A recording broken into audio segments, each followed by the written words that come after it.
This is Waldo receiving fire on the western side of the LC. Roger that, rolling in.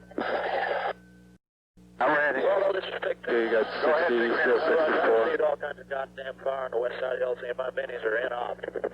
We got red smoke on it. Where the hell are you at now? I'm right behind you. Roger that. Got you, Waldo. I'm going to roll in, punch off 3 or 4 rockets on the area. Roger that, go ahead.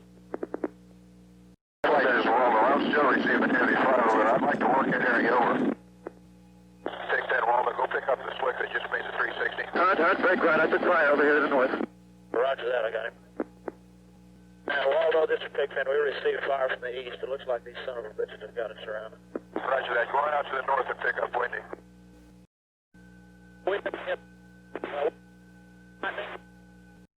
Okay, if I don't get a chance to talk to them, tell them that we received fire, and it wasn't light automatic weapons, it was grenade launchers, and it could have been 37 Mike, but I think we were too close for that. Anyway, it was exploding type shells, and his ship's just shot to shit, and he's riddled from it. Cloud has some holes right up next to his balls, and he's got a hole in his door that's as big as he said he could put his fist through it. Jesus Christ. Peters, Waldo. Go.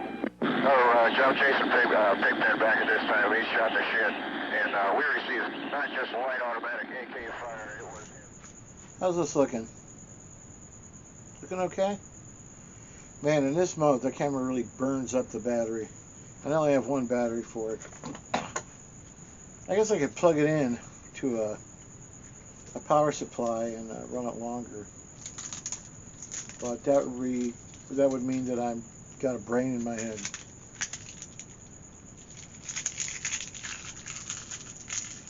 So by now I'm pretty sure everybody's seen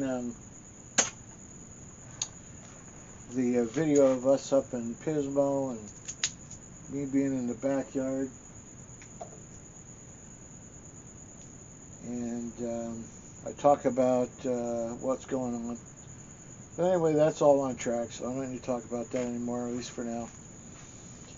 But what I did tell you about was the Jeeps and getting rid of the black car, which I've done. It's on. Getting rid of the black car was a little abbreviated, but I got that on video. And then tomorrow I'm going to get the Jeeps situated, and you'll see some of that on video. And then I'm going to throw a camera in the old Jeep and kind of take you around with me so you can see what it's like driving that. So,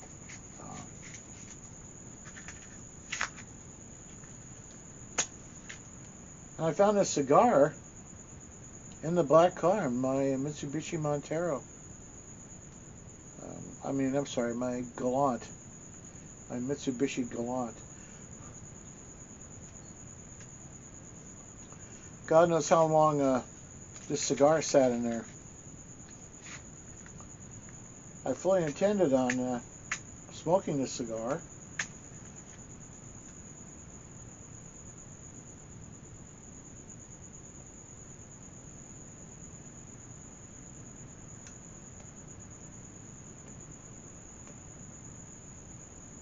I guess it never happened.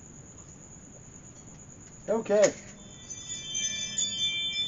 Just ignore that sound in the background. So we're going to talk about spook lights. And what are spook lights?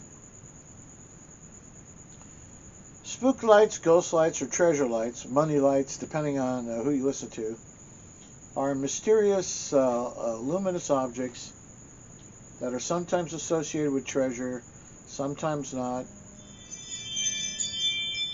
So I'm going to tell you a story about, I myself have seen him twice. A guy I know saw him as a kid and really creeped him out. Even though his curiosity was piqued, it creeped him out. And then I'm going to mention famous spook lights. Actually, we'll start with the famous ones. The treasure on Oak Island. Now, they may not know it, but they mentioned him. So apparently, in the 1700s, the three guys that initially found the money pit and found a chest of treasure were going by Oak Island in an open boat at night. And I don't know who sails around the Atlantic Ocean at night in a small open boat, but apparently these guys are doing it. Anyway,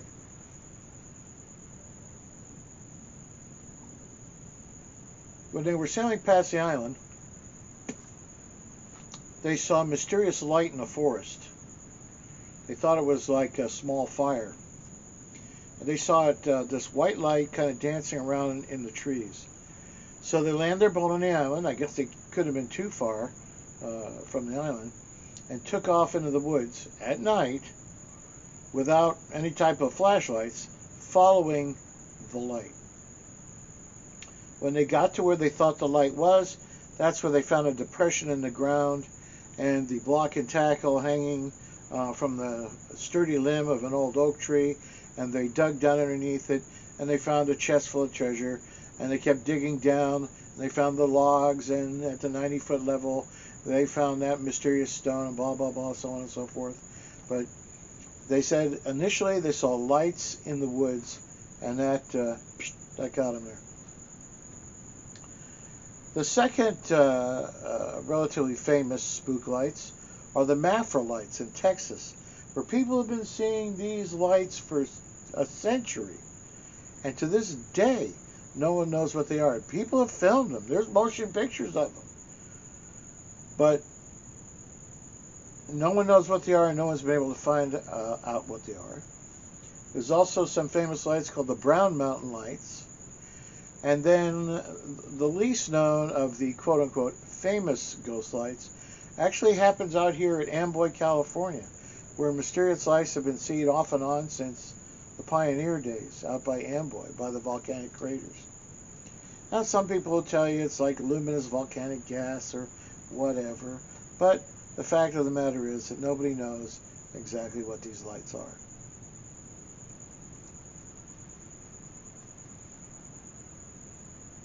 Well, let me tell you about my two experiences. And these experiences happened about 30 years apart. While I was a young guy and I was still in the United States Army, we were doing some training exercises at Fort Irwin, California, out by Barstow. And we were running fire missions on the northeast portion of the base, near the Avawatz Mountains. We had just finished wrapping up a training exercise of 48 hours of fire missions. And let me tell you, that can be a tiring thing. There's a lot of work that goes into running 48 hours of fire missions. And I was the FDC section chief. So that means fire direction control. This is pre-computer days. We were doing everything with whiz wheels and range and deflection protractors and powder scales and sticks and charge stick, you name it. So there's a lot of calculating that goes on into that, because you want to make sure you stay in that impact area. Because trust me, I can tell you from first-hand experience, if you don't, it hits the fan. Well, we had just finished up 48 hours of fire missions, and since it wasn't real combat, it was training, we got to stand down and relax for about 24 hours. So, around 6 o'clock, we had just finished wrapping it up. Guys were cleaning the guns. We were putting away all our stuff, because we're going to move the next morning to a new location. And we had our lawn chairs, and we're sitting out in front of the track, which was an M577. It was a command track. It's like an M113, but twice as tall. Has a generator on the front. Yeah. Pretty accommodating inside, actually. Anyhow, we're having a couple of beers. We're just relaxing, me and a couple of the guys. I know, it's gross. I apologize. Anyway, this bright red light this very bright red light comes up over the top of the Avawatz Mountains and starts scooting along from the west to the east. And you can see it following the terrain of the mountaintop. Then it goes back and disappears back behind the mountain. Now, we're talking about a whole gun platoon sees this, like 50, 60 guys, and everybody's staring at point and goes, what the F is that? Well, of course, the battery commander and the lieutenant tell us, oh, it's just probably a flare. Then they said it was a searchlight battalion testing their equipment. Like, come on. It wasn't a flare. We were firing flares the night before, so you know what the flares look like. I fired hundreds of flares. That's not what we were looking at. It wasn't a searchlight. There are no red searchlights.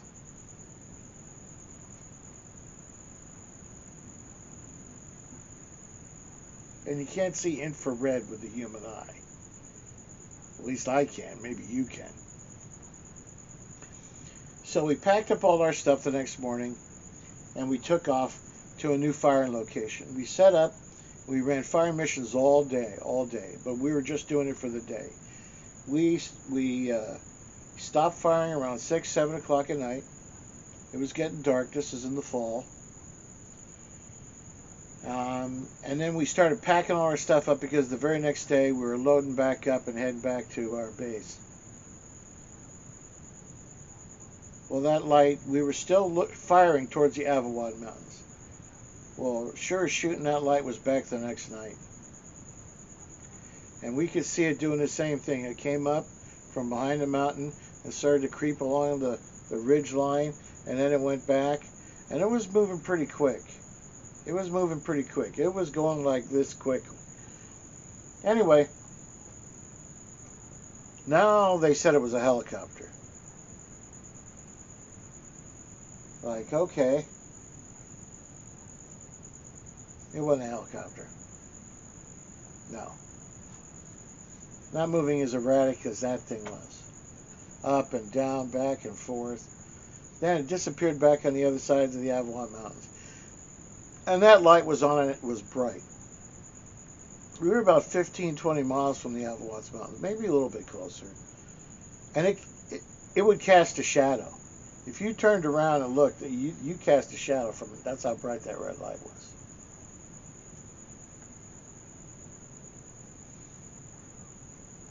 That was kind of amazing. Well, let's fast forward 30 years. So,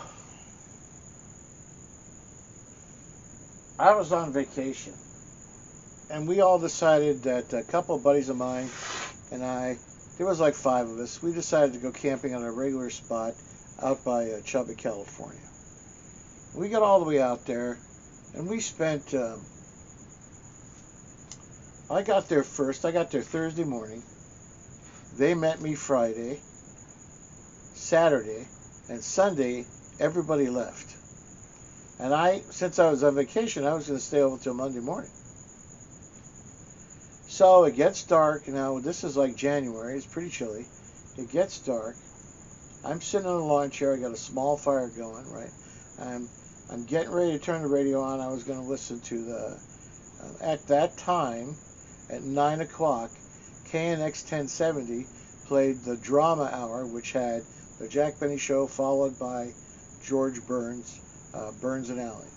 Then immediately after that, we could listen to, I listened to George Norrie, or actually Art Bell on KFI.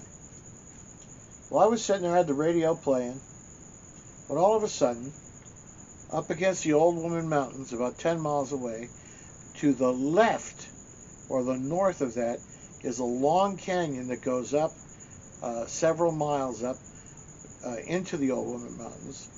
And there's an abandoned mine up there in an old miner's cabin that we'd go hang out at occasionally. As a matter of fact, that mine is where I found the camera in my mysterious footage from a lost camera video. I'll put a link to it someplace someplace in here at the end of the video. So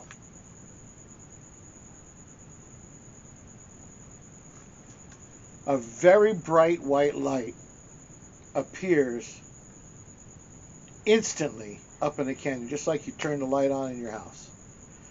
Very bright. It was so bright, it clearly lit up the opposite side of the canyon all the way down, and the ridge line in front of me was very sharply defined by the shadow. Then, after about a minute, it slowly started moving down the canyon. It started moving down the canyon, and I could see it. You know how the rays of the light were cast up on the canyon wall. And I was mesmerized by this thing.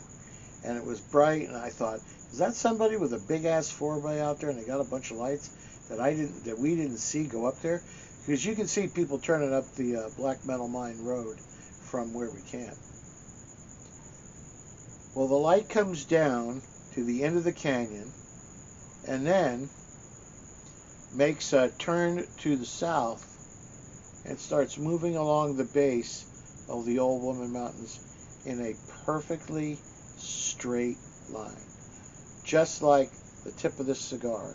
Just moving like that in a perfectly straight line. Now you talk about bright. I said the red light casts a shadow. This hurts your eyes to look at it. When you turned around, there was easily a shadow cast behind you. It was pretty bright. It moved down to the very slowly, moving straight as an arrow, all the way down, casting this bright light till it got to the far end of the Old Woman Mountains. And I ran up to the little hill behind where we camped, and I watched it go across the desert, up against the base of the mountains, lighting up the Old Woman Mountains like daylight, till it got to the end of the mountain range and went around behind it. Now, those mountains are 10 miles away from where we camp, because we measured the mileage. Needless to say, I packed my crap and left. I was not going to spend the night out there. Even though I was prepared, well armed,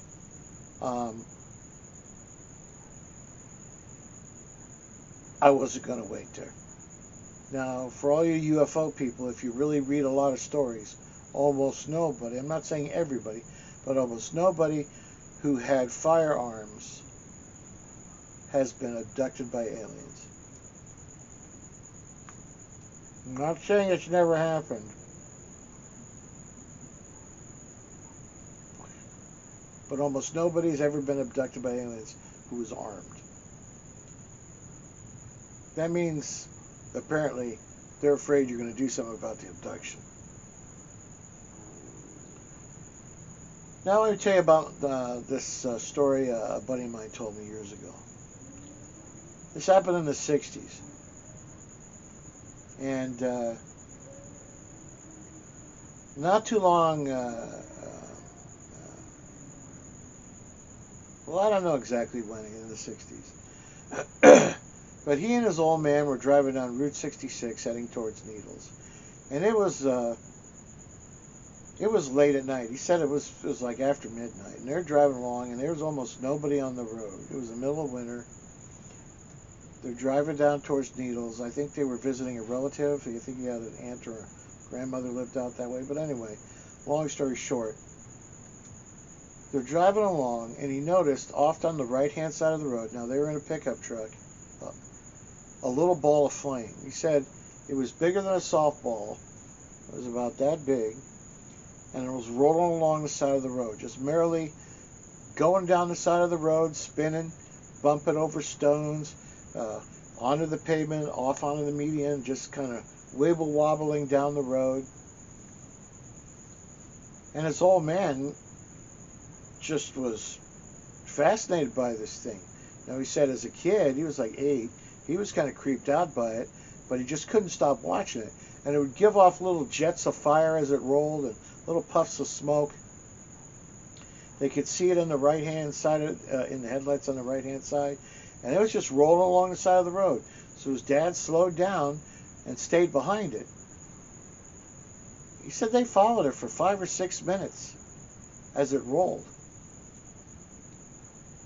Then, all of a sudden, they came to like a dirt road that intersected Route 66. Shit, that thing took off and turned right. Without hesitating, like it knew where it was going. It just hit that dirt road and made a right-hand turn. And it caught his dad by surprise. He drove past it. And now it was dark. You know, when you're looking out the side window, there's no headlights. It's well and truly dark in the desert. And he saw it bouncing down the road. It was giving off this kind of greenish, yellowish flame. And it's still just bouncing merrily along the road. So his dad backed up and took off down the road to follow it. They caught up with it real quick. And it was bouncing and going along the road. And he said his dad stopped. And he asked his dad why, and he says, look, he says, I'm kind of uncomfortable driving on a dirt road that I've never seen before or ever been on. This thing's going. I don't know what it is. So they said it went up over a little rise on the road and down the other side. So he talked his dad into going to stop at the top, and they'd watch it, see where it went. But when he got to the top, it was gone. It was gone. Went over the road and disappeared. And he's never seen anything like that since. And he's gone to the desert at least as much as I have. Not one time has he ever seen it again.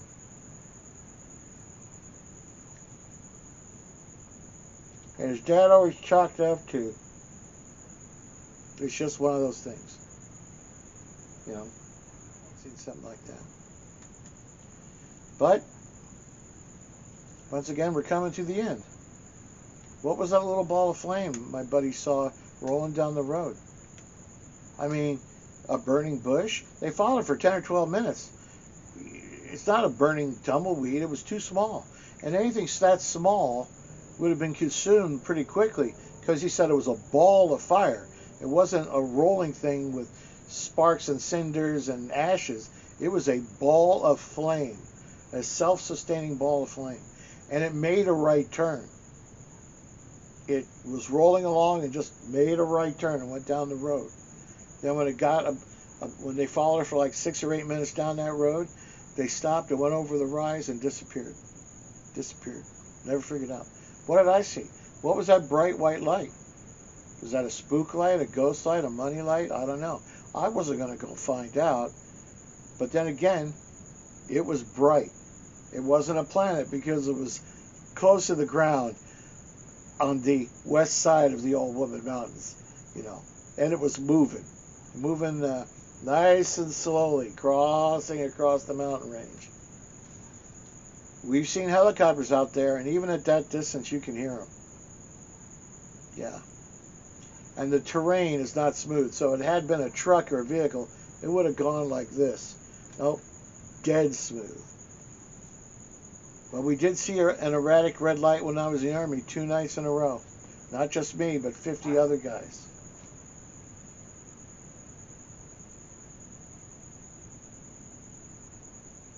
That was a weird noise.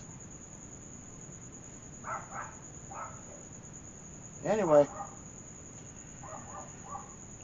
I guess I'll never know what those things were. Tell me what you think. Throw it in the comment. Don't forget to like and subscribe. Not in the comment. Throw it into the comments. I'm just starting to wind down after everything. And I'll start working on those other videos about the Jeeps. I got to do substantial engine work on that, and I'll document that. But the other one, I rolled it back and pulled the tarp off of it, and you'll see that in the next video.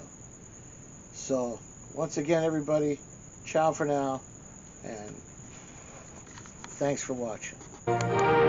DuMont, the world's largest organization devoted exclusively to television and electronics. Television receivers, television network, television picture tubes, telecasting equipment, electronic equipment, research. DuMont, first with the finest in television.